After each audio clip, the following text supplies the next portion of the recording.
Puspusan na ang ginagawang paghahanap ng Cagayan Provincial Health Office sa mga residente ng Barangay Matalao sa munisipalidad ng Santo Niño na posibleng nakakain ng double-dead na kalabaw na inihinalang positibo sa anthrax. Katuwang ang Central Office ng Department of Health, nagsasagawa na ng contact tracing ang mga otoridad upang matunton ang mga residente na nakakain ng kontaminadong karne. Base sa impormasyong nakalap ng Provincial Health Office, sinasabing kinatay ang nasabing kalabaw matapos na masawi pero hindi tukoy ang dahilan ng pagkamatay nito.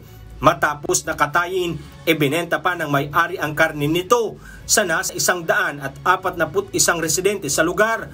Nauna nang nakaranas ng lagnat, panghihina at pagkakaroon ng mga sugat o black lesions sa katawan ang mag-amang kasama sa mga nagkatay at nakakain ng botsyang karne. Ayon kay Dr. Raymond Ruiz, ang officer in charge ng Provincial Health Office Cagayan, sa ngayon ay hinihintay na lamang ang resulta ng laboratory exam ng mga ito upang matukoy kung positibo nga sila sa anthrax infection. Kumuha na sila ng specimen from CVMC and then pinadala sa Manila para ma-check kung talaga, ma-confirm kung anthrax ngayon. Although yung mga symptoms at saka yung mga signs na yung signs niya is mukhang cutaneous anthrax siya. Sa ngayon ay patuloy pang inoobserbahan ang kalagayan ng mga pasyente, gayunman unti-unti nang gumagaling ang mga ito mula sa pagkakasakit. Ang anthrax ay isang uri ng sakit sa hayop na dulot ng bakterya.